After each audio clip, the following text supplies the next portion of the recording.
Nithyananda Paramashivoham. Om Nithyananda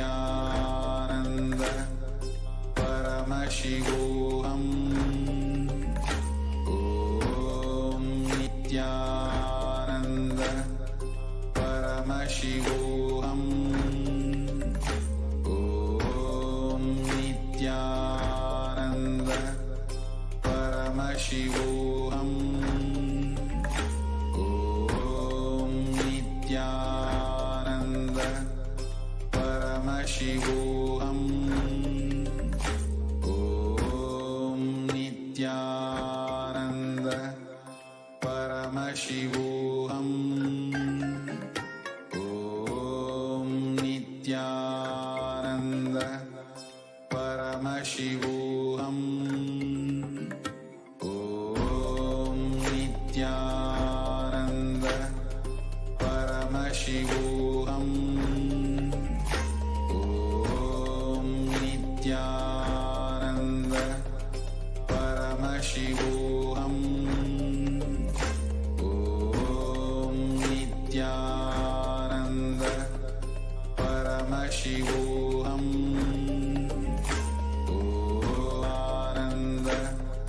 Paramashivoham. Om Nithyananda Paramashivoham. Om Nithyananda Paramashivoham. Om Nithyananda Paramashivoham. Om Nithyananda Paramashivoham. Om Nithyananda Paramashivoham.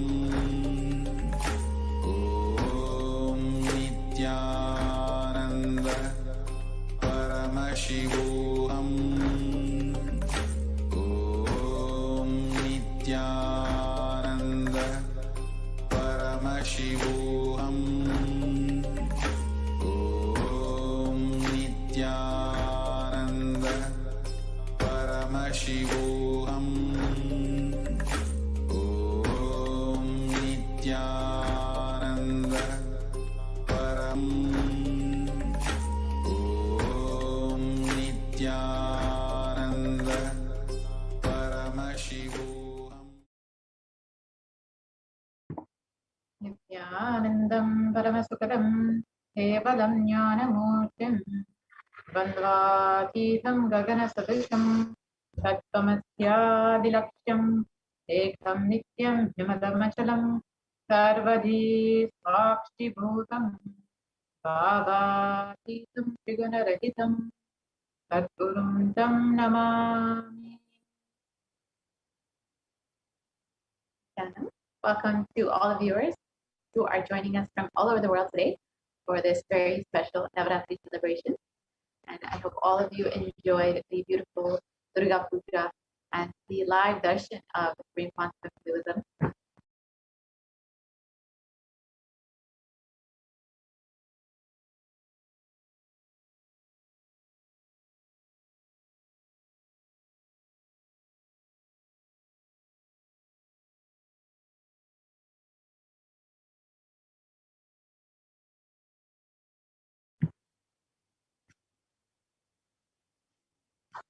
And now, as we are entering into the 8th day of Navaratri, I'll take a moment now to prepare ourselves to receive the darshan of Devi Parashakti manifesting to the Supreme Quantum Buddhism tonight in the evening during the evening Navaratri celebrations, the festivities. And as you are preparing yourself, you can take a moment now to go ahead and join as a member of Kailasa's HDH YouTube channel.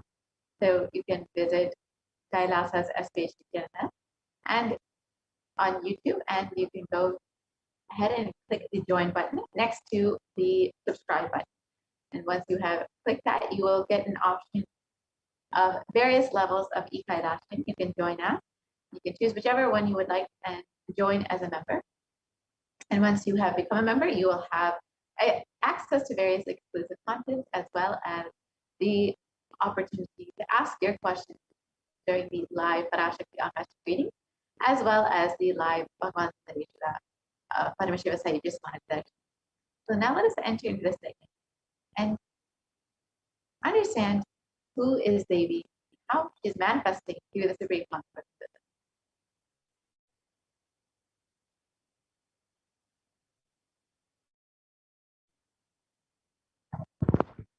So today you will be learning about Navaratri, the celebration of the divine feminine consciousness, why the divine energy Devi Parashakti has incarnated again in the modern age, and about Devi Parashakti, the supreme concept of Hinduism, as the incarnation of Devi Parashakti, and how you need to prepare yourself to receive his faith inside of you.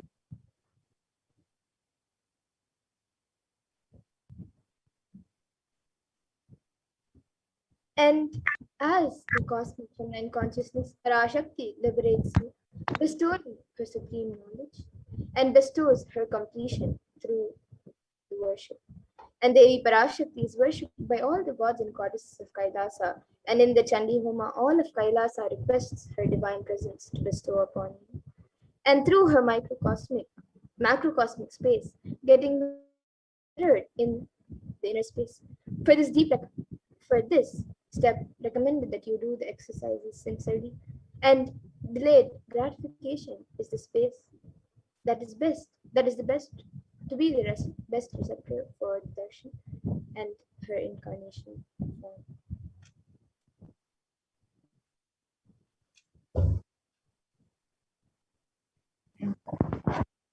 Each of these segments are designed using the signs detailed in our ancestors in the Kamikatma and the Upanishads and the Brahma Sutras of how to invoke the deity energies into fire and incarnation.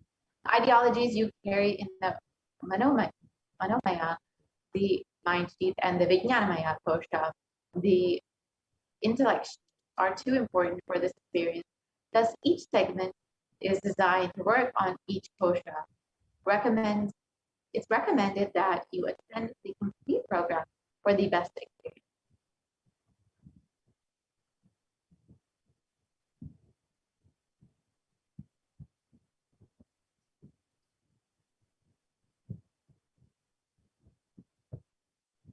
And now, with that, we will be getting into the next segment of this program where all of us will be a demonstration of these extraordinary Shaktis that Supreme Point of Hinduism has given to the world as a gift.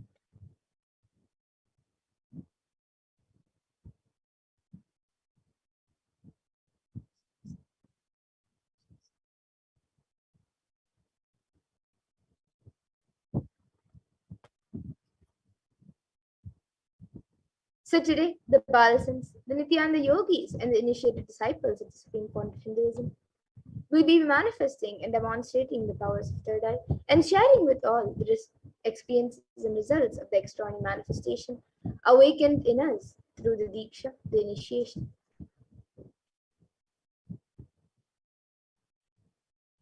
And in today's Bhava Samadhi Darshan, all of us will be receiving the initiation into the third eye awakening and various other powers with the blessings and grace of the Supreme Point of Hinduism.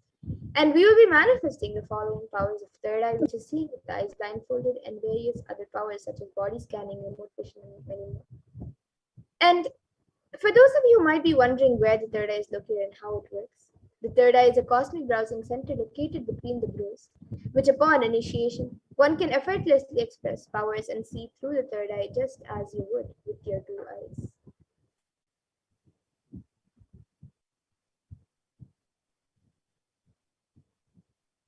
So now let us understand more about what are Shaktis and how exactly they manifest.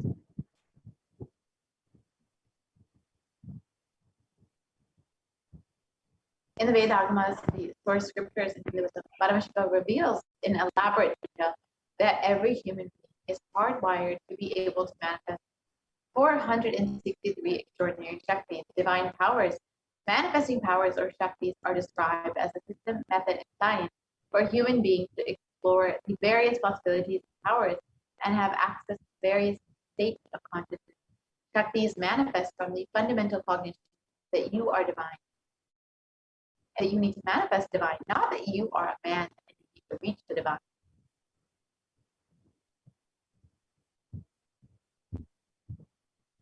Now, many of you might have heard the term siddhis as a very common term used for any type of extraordinary manifestation. So let us look at the difference between Shaktis and siddhis. Shaktis expressed from the space of enlightenment as a side effect of feeling connection with the divine and high integrity with the Guru, and are a source of enlightenment, whereas siddhis are powers that manifest from tapas or penance for enlightenment and are on the path of enlightenment.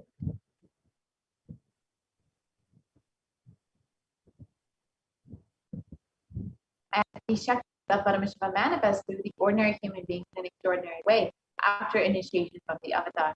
Shaktis are permanent, however, siddhis are not permanent, and siddhis divert from life.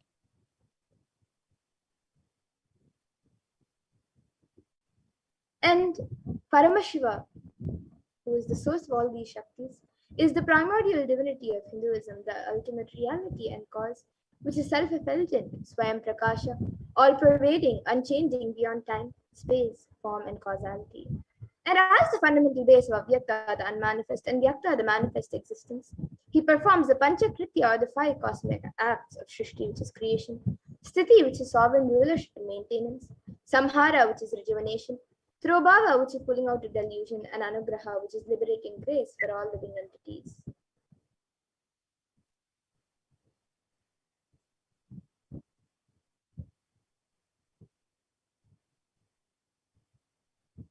As the concept of Hinduism, Jagat Mahasanidan, His Divine Holiness Bhagavan Nithyananda Paramashivam, is the 1008th living incarnation and representative of Paramashiva and the reviver of Kailasa, the ancient enlightened new civilizational nation, the great cosmic borderless Hindu nation.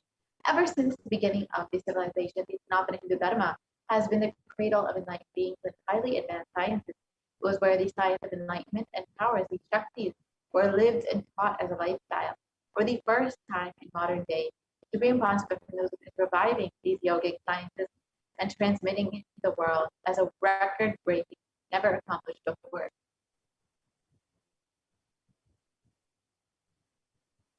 And all of this knowledge and these sciences of power manifestation, these Shaktis, are passed down from one generation to the next through the science of Diksha, initiation by enlightened gurus.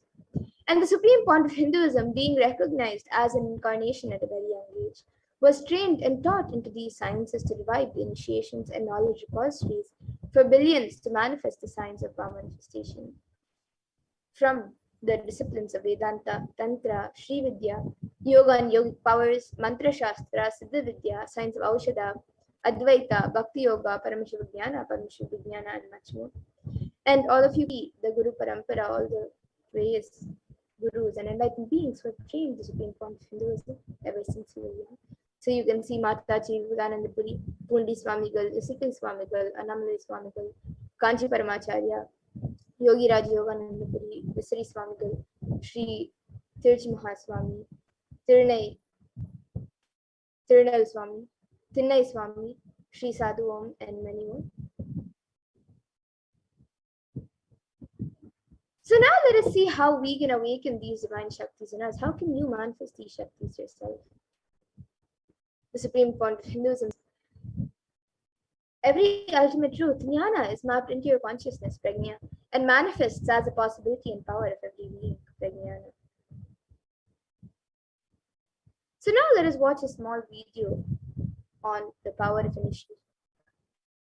Diksha is the direct transfer of spiritual energy by an enlightened being through look, word, or touch.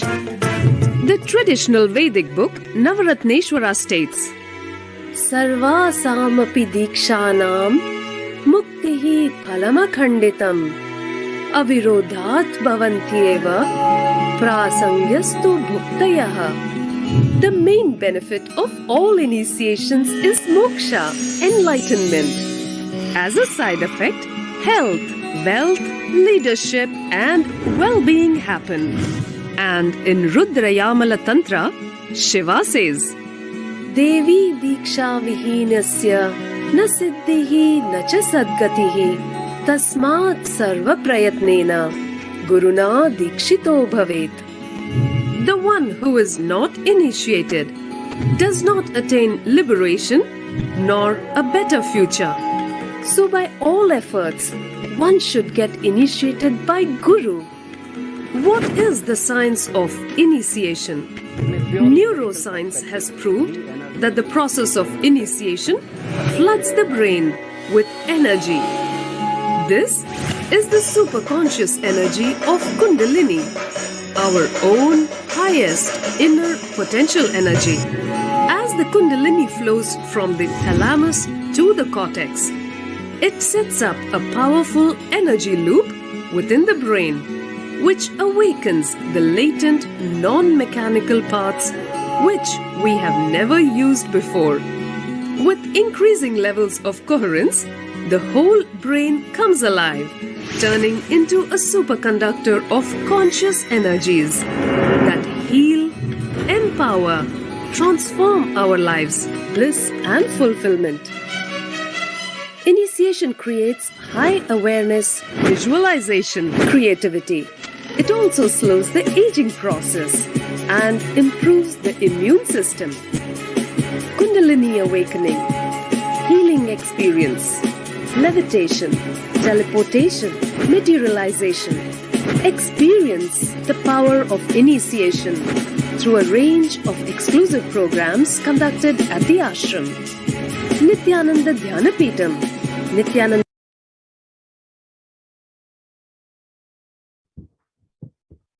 Yes. So that was a wonderful on how the science of Diksha works. So now let us see how the science of power manifestation is authenticated the four aspects of evidences or pramanas, as said in Sanskrit. So the first is the Shastra Pramana, which are the eternal, unchangeable truths revealed in the source scriptures. And then the next is the Apta Pramana, which are the experiences and results of Aptas or authorities of Hinduism, where the Vedic rishis and scientists have time tested and verified these sciences.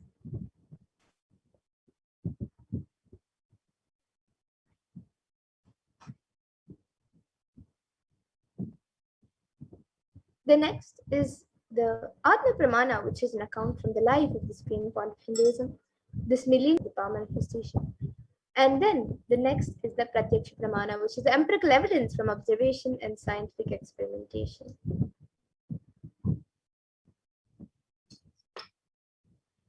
Now, many of you might, of course, have heard about the Vedas and Agamas. You might know something about it. So now let us see what exactly the Vedas and Agamas are. So the Vedas are the ultimate superior authority for Hindus and are a pure science where the ultimate truths are explained. And the Agamas are the scriptures where the applied technology and the applied sciences are expanded. And the Vedas and the Agamas, the Veda Agamas, are given the status of Shruti as they are directly revealed by Paramashiva. They are the ultimate, eternal, unchangeable truths. And a reference cited from these Shastras or source scriptures is called the Shastra Pramana. So now, let us all get ready to witness a very unique and very exciting demonstration of the powers of third eye.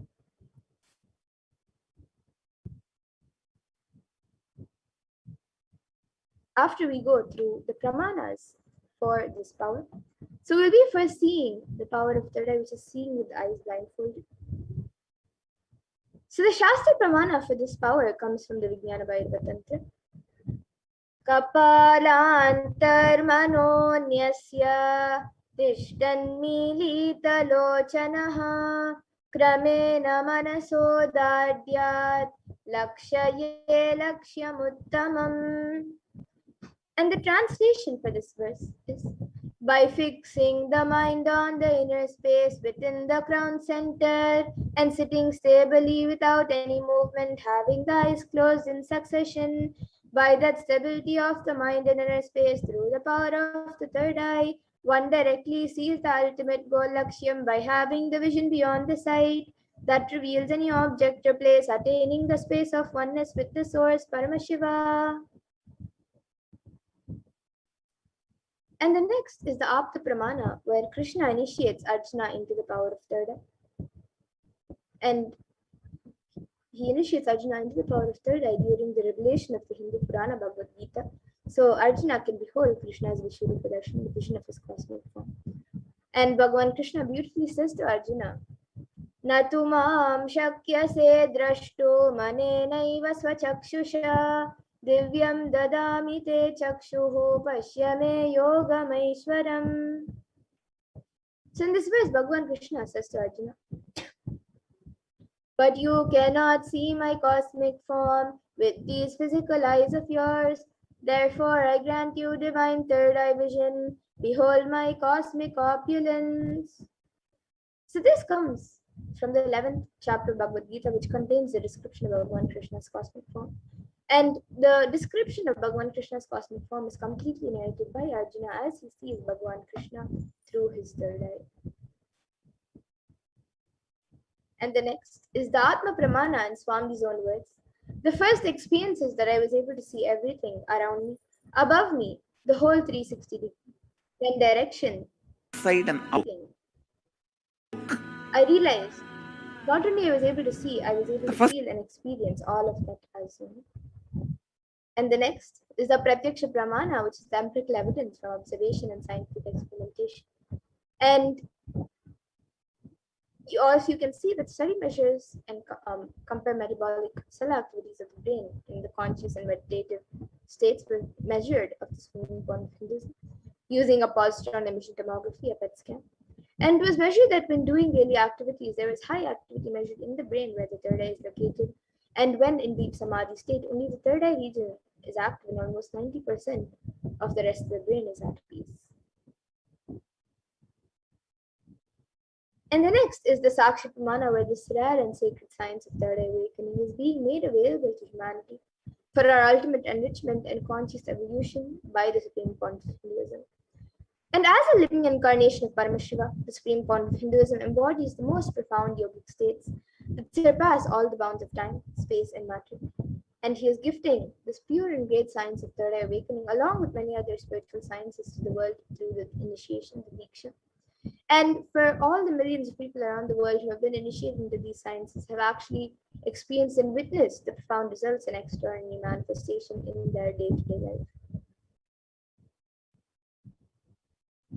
So now let us witness the live Sakshi Pramana, the live demonstration of the powers of third eye, with the Balasans.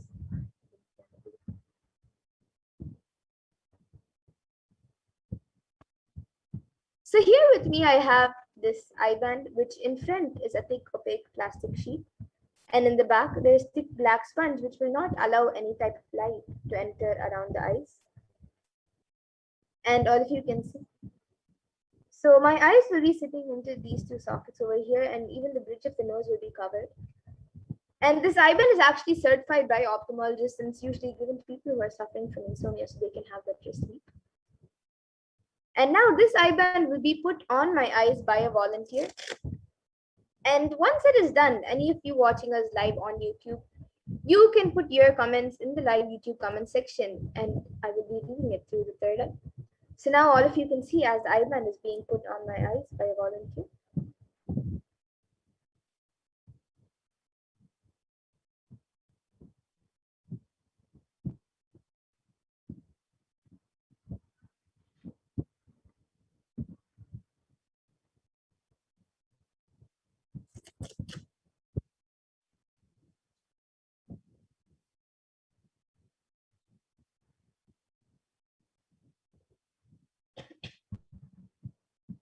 Yes, you can move a little to the right and center, to the right.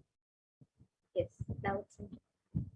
So now I will be turning, all you can see that the eye band has been put, I will be turning to my right, left, up, and down.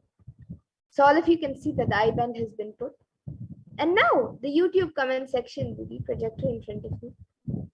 And once it is done, the YouTube comment section will be projected in front of me, and we'll also be projecting it for all of you. So now, any of you watching us live on YouTube and even on any other social media platform, you can post your comments in the YouTube comment section on Kailasa's HDH Nithyananda YouTube channel, and I will be reading it through the third eye. So you can post anything that you would like me to read. It can be a sequence of emojis, numbers, letters, words, sentences. It can be a sentence that does not make sense at all. And it can even be a different language or any scientific term that you think I may not be able to read.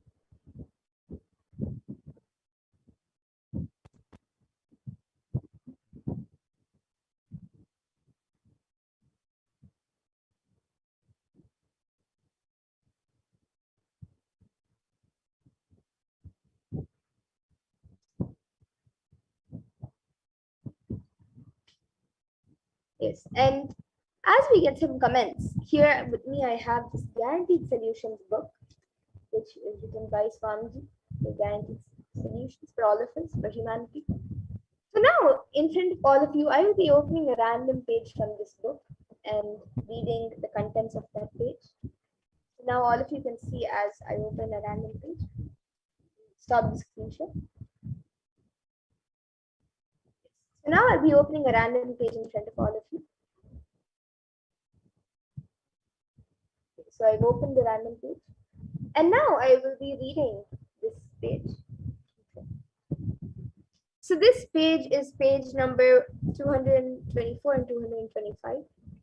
And on page number 324, it says, people who have had a near-death experience in some way, like a narrow escape from an accident or a cure from cancer or something like that, will be able to live more fearlessly because they will know that they have nothing to lose.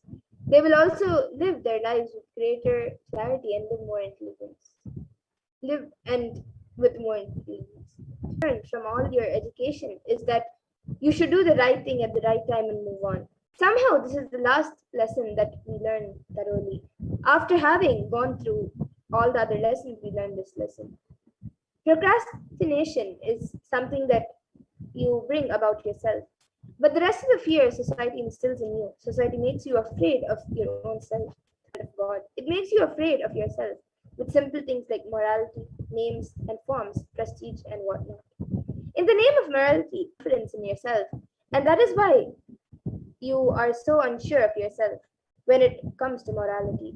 When you start following morality out of fear, there will be no chance for your inner intelligence to guide you. When people see me traveling with women, they ask me, Swamiji, how can you, being a spiritual lead, travel with women?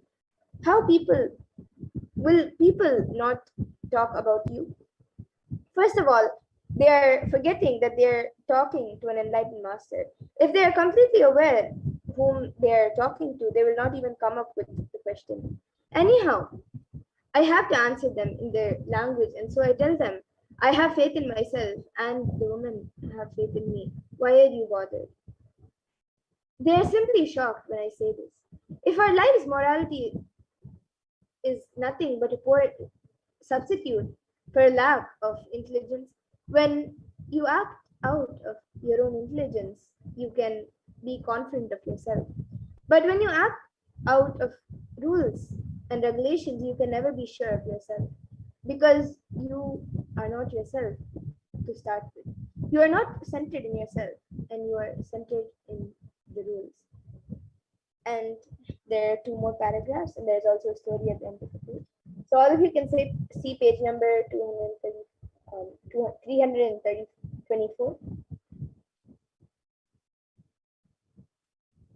and page number 324.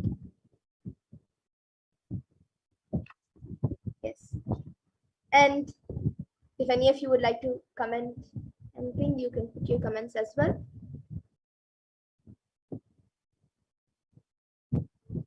So it can be anything that you would like me to read. You can post anything, a sequence of emojis, numbers, letters, words.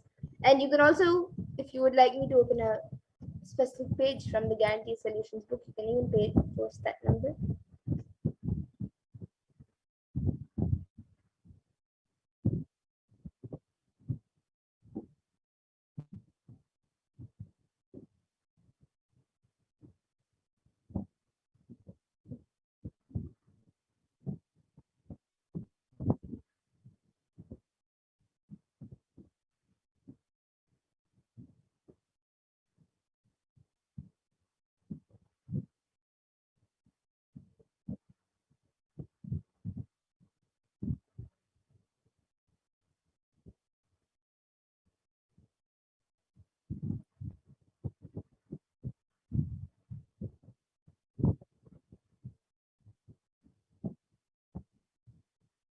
And we'll also be having the power of body scanning. So if you would like a body scan, you can also put in your comments.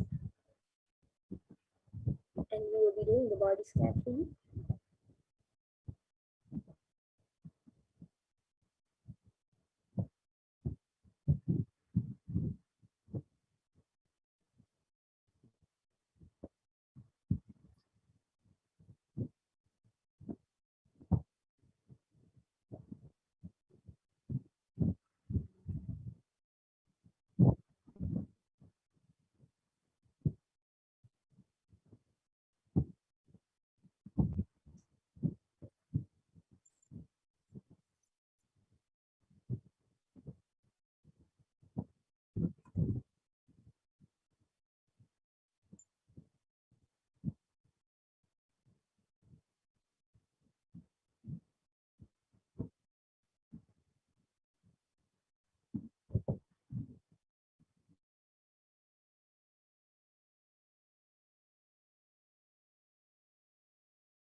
The YouTube chat.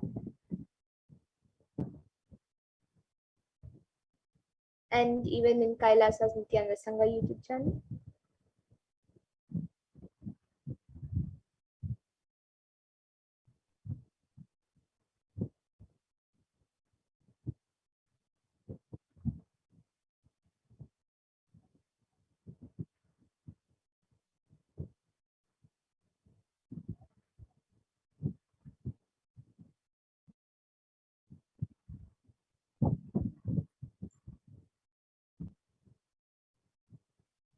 Yes, so on Kailasa's Nithyananda Sangha YouTube channel, we have one comment from Helen Samson, who has put Nithyanandam with an exclamatory mark and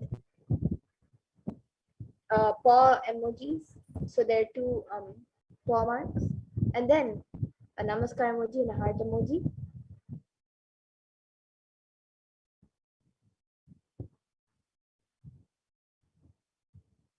And yes, anyone else also who would like to put in your comments, you can put your comments. It can be anything that you would like me to read.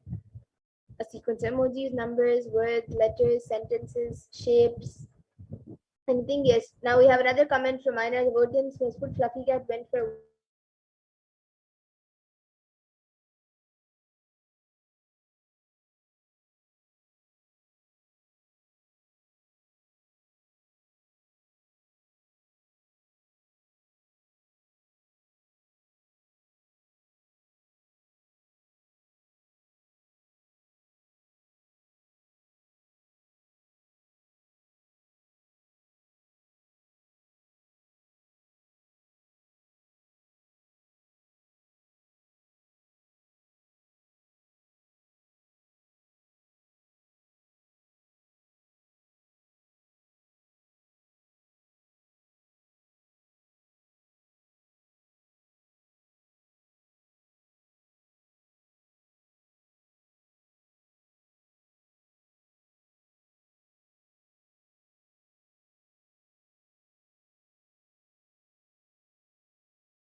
Paramashivoham. Om Nithyananda Paramashivoham. Om Nithyananda Paramashivoham. Om Nithyananda Paramashivoham. Nithyananda Paramashivoham.